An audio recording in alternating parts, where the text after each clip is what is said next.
one of the things that you can use as a little yardstick is to understand that happiness is very much a byproduct of doing the right thing in your own life. Happiness is not really a pursuit in itself. It's something that springs out of when you are walking your righteous path, your authentic path, what the sort of used to be called dharma in the old days. If you're unhappy, it's a sign. It's a sign from yourself, basically, at a slightly different level, but it's a sign from yourself that you're off track. So unhappiness, if you really want to look at it from a very, very objective point of view, is a gift.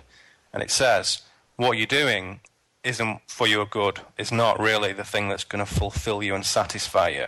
So when you feel unhappy, when you feel melancholy, or even depression, it's a sign that, to some degree, the way you live in your life and the choices you've made, it's okay, but you could have done it differently. So it's an opportunity to realign, to recalibrate what you're doing. So now, like some sort of like incongruity. Yeah, I mean, of course, there's extreme cases of this, really massive chemical imbalances that really move that to a different level. I'm talking about what we all feel from day to day, where one day may be very similar to an ex, but on one day you feel fantastic, and on the other day you feel like very flat, maybe, or apathetic to what's going on. And I often find that in my travels and writings and my research that this is a pretty good tool to say, if you are dissatisfied with what you're doing in your own life, then that's a good thing, because it shows you that you're not buying into the construct, into the false reality, into the matrix anymore, and what's happening on the television, and what the products are being sold in the mall, and all the hype about the sports games and everything. That stuff kind of tends to lose its focus with you. It tends to lose its luster. It tends to lose its glamour.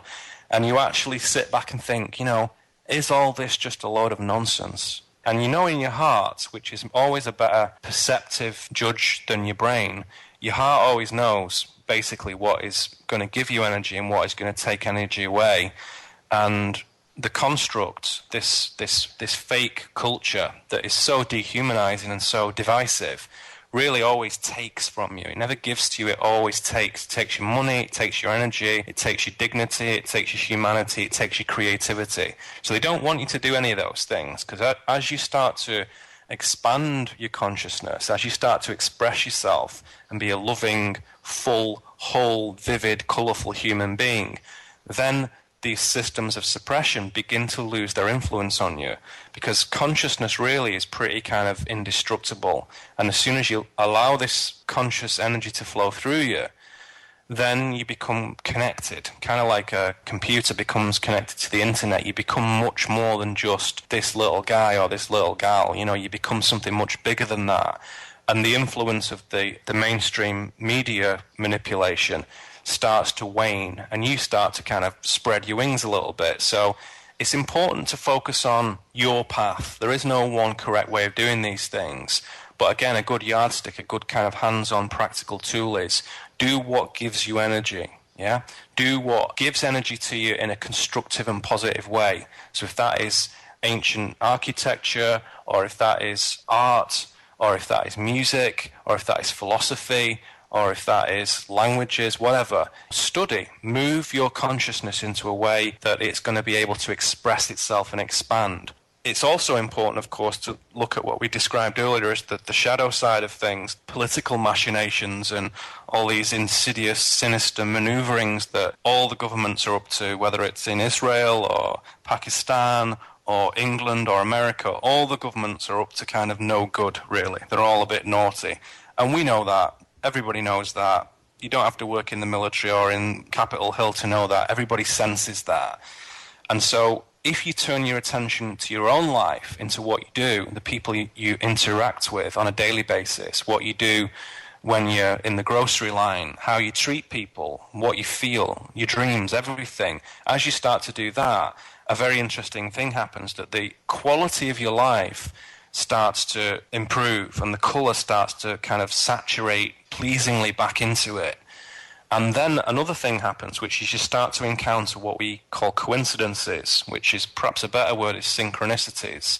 And this is when you meet somebody that you're thinking about, or a special book kind of falls off the shelf into your hand, a particular film that you were thinking about, you see it the next day, And these are always supportive elements from the universe, another affirmation that you're on track. So as you start to think authentically and be who you actually are, outside of culture, outside of mainstream society, just to be who you are, these synchronicities come into your path that smooth the flow of your energy forward so you can grow, so you can expand, so you can study, so you can be with your family, so you can travel, whatever it is you want to do. These synchronicities are always there to support that fact. And what you have to learn is to observe them and to see them for what they are. Because in my cosmology, I would suggest to the listeners that there are no coincidences. That doesn't exist. Everything has a purpose and everything has a role. Everything is unique, and yet everything is intertwined.